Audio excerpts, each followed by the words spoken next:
Hello and welcome back. My name is Nicole, and today I'm going to be talking about how I did in the Big Book Summer Challenge.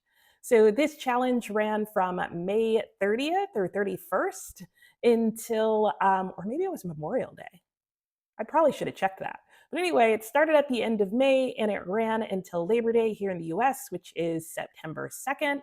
But I am basically going to be wrapping up my challenge now because I know between now and September 2nd, I am not finishing any more big books. So I'm going to talk about how I did in the challenge, including how many books I read, how many pages I read, and how I felt it went overall. So let's go ahead and get started. Basically, the challenge was to read and finish a book that was over 400 pages. You only needed to read one book during that time for it to count towards this challenge, and I was able to read four. So over the course of the summer, I read four books that were over 400 pages, and the total number of pages I read was 1,732 pages. I had an average rating of 3.75 out of 5 stars. And overall, I think the entire challenge went really well. I think I only put one book on my TBR specifically for that challenge, and that was And Ladies of the Club, which is around like 900 some odd pages. And I, no, 1,400 some odd pages. And I actually ended up DNFing it 900 pages in. So while I would count those 900 pages as read, it technically doesn't meet the challenge, but keep that in mind when you think about the fact that I did read four other books over 400 pages long. So let's go ahead and start talking about what those books were and what each of them individually got rated by me and how I feel about the challenge in general. Because I have moved since starting this challenge, I actually only have two of the books on me, but one of the two books that is missing is a book that I have, but it's currently in storage. So I'll start by talking about that one first, and that was Hidden Valley Road. This is a piece of nonfiction written by Robert Kolker, and according to the story graph, is exactly 400 pages long. This covers the story of a family and their 12 children, I believe, 10 of which are boys, all of whom, except for maybe one, ended up being diagnosed with some form of schizophrenia. So it covers both sort of the medical history of schizophrenia. It also discusses how the family was involved in the medical history and helped forward the research surrounding the medical and psychological understanding of schizophrenia.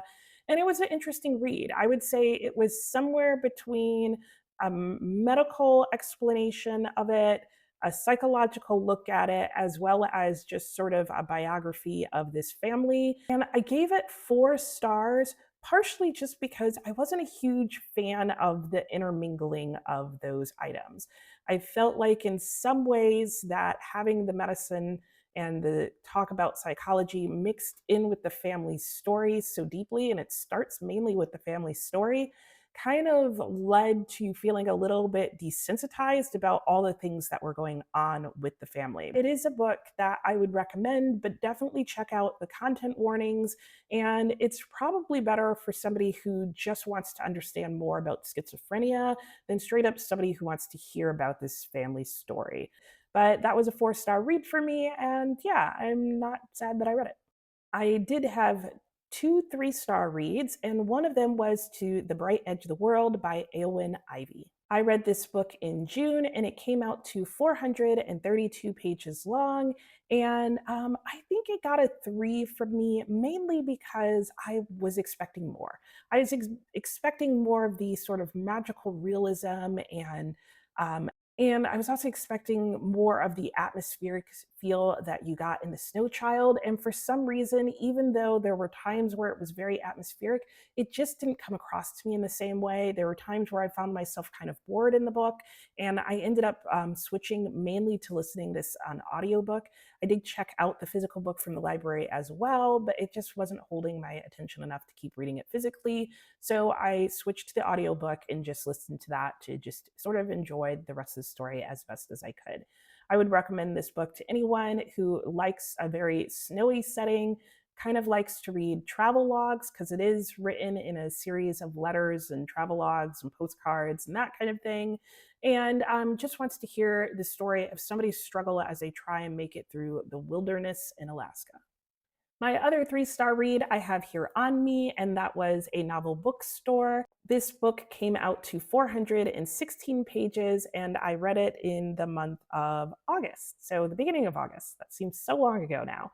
And I thought towards the beginning of this book that it was going to be a five-star read for me. It talks a lot about publishing, not the publishing of books, but what happens after books are published and how they're marketed.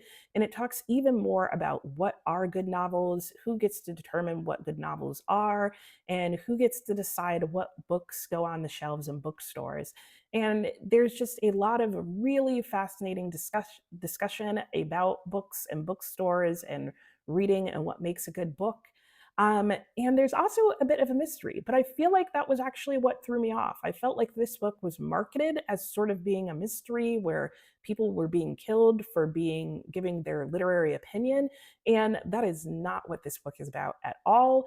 I didn't mind the turn that it took, but I just felt like there were too many things being attempted in this book at the same time. I do think there are still some interesting themes in this book, and I would say if you're interested in reading about the themes of books and bookstores and what are good books, this may be the place to start. But I don't know that it would be the best choice. And I would also say that it is heavily biased towards considering good books to be things that are classics or works of, literature, as some would say, or even literary fiction. But even then, not even that so much.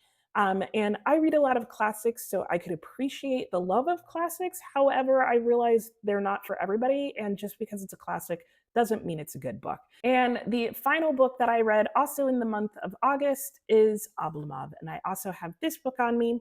This book was 484 pages long and was my only five-star read for this challenge. And I absolutely love this book. Talk about themes that you can just relate to and understand and have universal importance.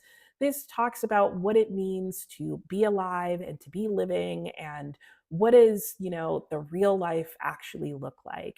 A lot of the very sort of common Russian classic topics and themes and philosophical discussions, but set in a really wonderful story that includes a really good romance with characters you do like, who are intriguing and not typical and not just like falling in love and then everything's going hunky dory. I have never read anything by Goncharov before, but I will definitely look for more of his books. He is a contemporary of Dostoevsky, and I feel like you can get that sense. He's writing on very similar themes, and I think he does it really well. This book really took a turn partway into the book and went to a place that I wasn't expecting, but I loved every minute of it. I started the book wanting him not to get off his couch, then I wanted him to, then I wasn't sure, and my emotions were played with. It made me feel lazy sitting just to read it in the funniest way possible.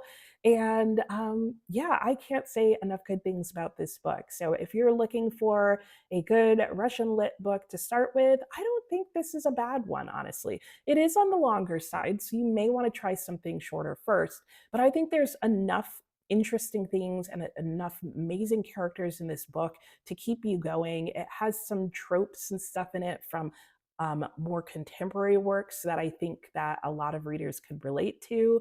But you definitely have to be in it for the long run because it is a long book. In fact, I think it's the longest of the big books that I read this summer, but it was totally worth it. I guess I didn't mention, but two of the long books that I read in June, and the other two were in August. I actually did not finish any of my big books in the month of July. And I think this just goes to show that while I love really long books, I'm not always reading them and I'm not always finishing them. I think if you look at what I haul and what I read, you would expect the really long books to be like 90% of my reading or something like that. I don't think they are, partially just because they take a while to get through. That said, I am still in the middle of reading The Mysteries of Paris, and that is over 1,000 pages long. However, I did not count that for part of this challenge because I have not finished it yet. So I just felt like that didn't meet the terms of the challenge. So that's it. These are the books that I read, these two, and I'll put the other two up on the screen. And my thoughts on this challenge are I really enjoyed it. It was a pretty easy challenge for me because I do tend to like books that are over 400 pages.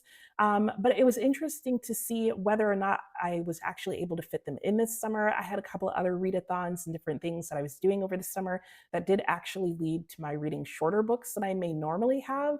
But I didn't mind that either. And it was also interesting for me to take a moment and step back and see that only one of these four books was a 5-star read. That said, if every one in four books I read is a 5-star read, I'm not mad about it. And I think it's also important to think that half my books were over 4 stars. So to me, it's definitely worth taking a chance on a longer book, especially because one of my 3-star reads was almost a 5-star read, but had some basic issues that just like sort of kept knocking it down for me as I went. But I would say probably the first half of the book was in the 5-star range for me. All that said, will I keep reading big books? Absolutely. And I highly recommend other people give them a try. If the book is good, you just get so caught into it and it's so enjoyable because you just get to stay with those characters for a very long time and it is fantastic. And even if the book is average, if you stick around the 400 or 500 pages, it still tends to work out to be a really interesting, fascinating story. It may just not be the height of awesomeness like some of the other ones are, but even my 2 3-star reads, I didn't feel like, oh, why did I end up reading this? Usually, what happens with 3-star reads when a book is longer for me is it's really not until somewhere towards the end that I start to feel like, oh, this book is just going to end up being okay. Because it's usually the last like third that maybe isn't working it out. And if you're in a 400-page book, the last third isn't that far to go. And it's usually easy to, push and read the rest. And you don't end up getting like burnout or feeling, like you are going to hit a reading slump. Or at least I don't have that experience. So if you haven't picked up a longer big book recently, I would highly recommend it. And you could try this or Hidden Valley Road and see what you think. And that's it for me today, and I'll talk to you next time.